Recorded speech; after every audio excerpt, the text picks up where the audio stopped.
Hello and welcome back to the weekly Oracle card reading with Kylie Savage, Psychic Medium. This is for the week from the 8th of June to the 14th of June 2019. And I've pulled 4 cards from the Work Your Light Oracle card deck by Rebecca Campbell and 1 card from the Spirit Animal Oracle deck by Colette Baron-Reid. Okay, so I'm fairly new to this Work Your Light Oracle deck by Rebecca Campbell. And yet I think one of the best ways to get to know a deck is just to start reading from it. Just be playful and experiment and really just have a go. I'm a bit of an Oracle card deck addict, and I have so many decks that I don't spend a lot of time just learning the one deck. I tend to mix decks like I do in these readings and like I'm doing now.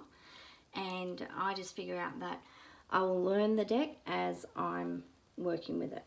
Okay, and it is worth reading the guidebooks in these decks because Rebecca has set out this oracle in a very specific way, and you have what are called activation cards, and sorry, I'm just going to look in the guidebook. You have what's called confirmation cards, inquiry cards, action cards, activation cards, and transmission cards. So they're sort of the suits, almost like you would say you have suits in tarot. So we have here some different suits. And I really like it too, like the, I think it was the Pillar of Light card I just did. There are specific activations. So you put the card, you hold it on your heart, and you say the activation, which is in the guidebook. And I really love that. This oracle is fantastic. It has so many layers to it, and I'm really excited to keep working with it. So when I'm doing a reading, I'm really giving you my take on the cards, and I'm adding in what Spirit is communicating to, through me. And remember too that every psychic or medium is operating through their own filter, through their own experience and knowledge, their own sort of values, beliefs, ethics, and their own sort of prejudice and bias, and the things that they're for as well. So every message can be different from a different reader. And when I'm reading these cards, I may get one particular message, but a different reader may come along and get a completely different message from the same cards. And just know that too, if you're learning with your own decks, that's perfectly okay. And that your reading style and your intuition and your connection with Spirit is something that keeps changing and evolving and progressively getting better, like improving over time and with practice. Okay, so for me, I really love that we have this card, and I'm still going to read this card the way that I read the others in the flow system, which I've learnt from Colette Baron-Reid. So I would call this our anchor card, and it's the Ever Unfolding Rose. Our second card is the Great Gathering. Our third card is Pillar of Light, and our fourth card is Share Your Voice. And the Spirit Animal Oracle card is Mouse Spirit, and that's it. Card is providing extra assistance and support with anything that comes up in this reading, and also clarifying it and giving us a little bit more information. Okay, so the Ever Unfolding Rose, cracked open. It's happening for you, not to you. And the first thing I thought of was I've been listening a lot to Matt Kahn. If you don't know Matt Kahn at all, I suggest it's very easy to look up on social media or on the you can Google him. And he's a spiritual teacher. He is in the Hay House family, and he's written books. I haven't read any of his books yet. And yet one of his teachings is that everything is happening for you. So not to you, everything is happening for you. And with some, difficulties I've been going through recently, I've been applying that principle, and it really has helped. If I just, and also there's a message in here about slowing down. If I just slow down, if I just pause for a moment, say I'm in the middle of a crisis, in the middle of a difficulty, and if I just take one moment to just slow down and breathe, and if I ask myself, what if this situation that's unfolding, what if it's happening for me, not to me, what if this is happening for me? Now, I understand there's a lot of resistance to ideas and principles like this, because it really, you know, sometimes we want to hang on to our victim martyr game, and we want to go deep into our victim stuff. And look, no one knows that game better than me, I'm telling you right now. And we want to hang on to our pain and our suffering, because even though it is painful and we are suffering with whatever's going on, we are also getting something out of, like a secondary gain, out of staying in our victim martyr role. And if we ask ourselves instead this question, what if this situation, what if this present difficulty is happening for me, not to me, then what could possibly, you know, what good could possibly come out of what's happening right now? And I find that really does, it just helps get me back, you know, right into my, it helps me shift gears, and it helps me step out of that victim martyr role playing, that game, and it helps me get into a different mindset. And I am totally embracing being a realistic optimist, and I have a very optimistic nature. I can also be very pessimistic, yet I have a very optimistic nature, and I'm always looking for the silver linings, because, and as we go and read into these cards, I could really identify with embracing, like accepting, embracing and loving what is in my life, and working with that, because the things that have been the most difficult and painful for me in my life have been my greatest teachers, and the greatest good has come out of these, you know, difficulties, the greatest difficulties I've experienced. And it's really true. I really many years ago, I embraced that saying by Joseph Campbell. It says, "And in the abyss you'll find your treasures." Oh, that helped me so much. I was in the abyss. I was falling into the pit. You know, I was going through massive transformation, a massive spiritual awakening. I was hitting rock bottom and having my breakdown, which I found out in the spiritual program I went to. They called it your breakthrough, and it really was my breakthrough. And that doesn't mean it wasn't incredibly painful and frightening, and it wasn't, you know, fully loaded with plenty of drama and tension, and I felt like my whole life was falling apart.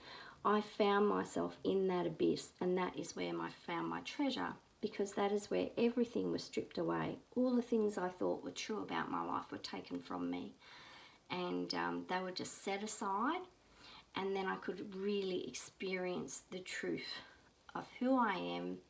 I got in touch with the nature of truth about my spiritual beliefs and about what my higher power was. And yeah, it's so true for me. In the abyss, I found my treasures. I could spend, you know, a very long time telling you all about that. I won't. I'll move on.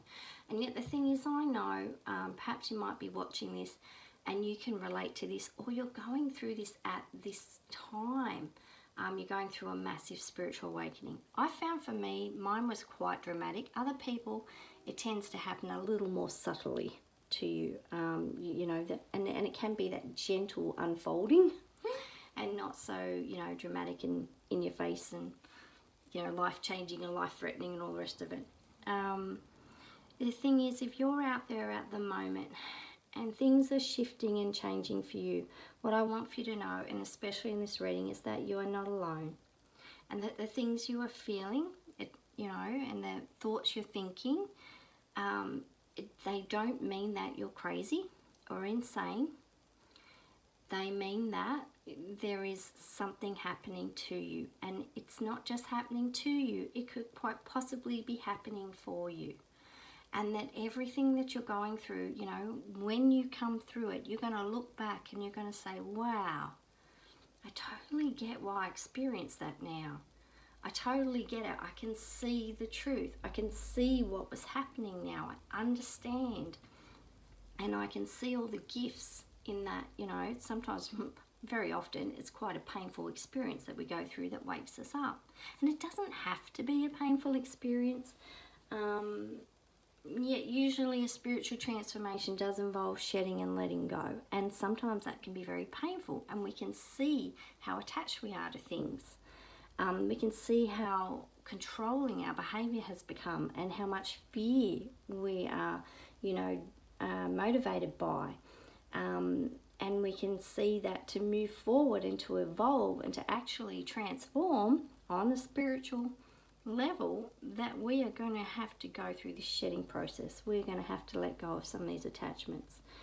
The universe evolves a vacuum, so we never really get rid of anything, we just replace it. And sometimes until the replacement comes in, or until we feel comfortable with what the old things are being replaced with, there's quite a difficult time in that in-between time. And it's Colette describes it, and talks about it really well. We're moving from what we thought was certainty into uncertainty, and then we'll move back into certainty again. Yet it will be a different type of certainty. And there's so many, great spiritual truths in all this unfolding. Things like, the law of non-attachment. And just remember to be super, super kind to yourself and have lots of self-compassion. If you are out there and you're relating to this message and you're going through some sort of spiritual awakening and a transformation, know that if it's rough, if you're crying, if you're screaming, if your emotions are all over the place, if you're not sleeping, if you don't know who you are anymore, you don't know if you want to be around the friends and family you're with at the moment, if you're sort of questioning everything, know that that is a perfectly good place to be. And that you're not going to stay in that really tumultuous period. You're going to move through it. You're going to shift through it. And if you do things like asking yourself, what if this is all happening for me? That's going to help you move through these things quicker and in a more gentle way. I really want to bring the mouse spirit into all of this and say, let's just bring things right down to their tiniest increments. Let's just break everything right down in a tiny way, and let's just deal with the crumbs, not the whole loaf of bread at the time. And let's just look at the small details. Let's just reduce our problems right down to their finest, tiniest increments, and let's just deal with that, because sometimes that's enough. And sometimes even if we can bring things right down to this, micro level, then, and we can make changes from there, we can take those baby steps, we will see changes happen, and we will be moving forward, and we will be making progress. Now the thing is too, there's a really big message in here, and I can really relate to it about, if you try and run and hide from your spiritual awakening, it's going to be really painful. And I always believe that we're either evolving forward or we're devolving backwards, and there's no such thing as standing still. So what happens is, when we go through these shifts and these spiritual awakenings and transformations, a huge amount of resistance can rise up. And we can find that in the voices, of our family, our partner, our workmates. We can start to say things which make people feel very uncomfortable, because the resistance that we experience back is from other people is mirroring the resistance we have within ourselves. The part of us that does not want to change, that wants to hang on, that wants to control, that wants to stay small. And yet the thing is, our life and our soul is calling us to change and calling us to embrace something bigger. So that resistance, that coming back that you will experience, is all part of the process. And the thing is, that's why it is so important to understand you're not alone. There are people out there who have gone through these experiences, for millennia. There are wonderful teachers out there, and the thing is, if we can step forward and understand that you are part of a tribe of people who are feeling the same things you're feeling, who are thinking the same things you're thinking, and there are guides in there, people who have gone a little bit further along the path, and they will shine the light back for you. They're not better than you, they're not greater than you, they're not more special than you, they are you. They're just the you that's gone ahead a little bit further in time and can help you make sense of where you're at right now. You need to know that these people are out there, and open the door, lay out the welcome mat and say, You know, like that old saying, when the student is ready, the teacher appears. Embrace your teachers, people. And you know what? Even when you do find people in your tribe and you embrace this whole, the great gathering, all these other souls are on similar paths to you, you know what? It doesn't mean you're going to have great relationships with these people. It doesn't mean they're going to be around in your life forever. If they are, that's great, fantastic, you know, go with that. And yet know that even if you just have small, bumpy experiences with people, that doesn't mean that they didn't come to you for a reason. That doesn't mean that your experience with them wasn't happening for you both. It's just we get hooked on these false ideas and these false beliefs of, when I find my spiritual teacher, my whole life will fall into place and everything will be fantastic and I'll love them and they'll love me and it'll be this beautiful, peaceful relationship. Like if that's happening for you, fantastic. As you said, embrace that, go with it. I've never really found that to be true. I found amazing teachers at the right time, in the right place, and the right way, and those relationships haven't continued. Because what I've learned ultimately is that they were there to shine the light ahead, you know, shine the light back, sorry, so I could find my way stumbling in the dark, so that I could come to the understanding that I am the light bearer. I am the light bringer. I am, you know, the goddesses and the God's light on earth, as we all are. That we are awakening. We are having this true spiritual awakening for a reason. It's so that we can reveal the light to others and do the same job those people did for us. Just know that if you're not in a perfect relationship with your spiritual teachers, that's perfectly okay and understandable. Don't be in a dysfunctional, abusive relationship or a power struggle with them. There's plenty of that out there too. Yet just know that, like, check your expectations about your spiritual teachers. That's what I'm trying to say.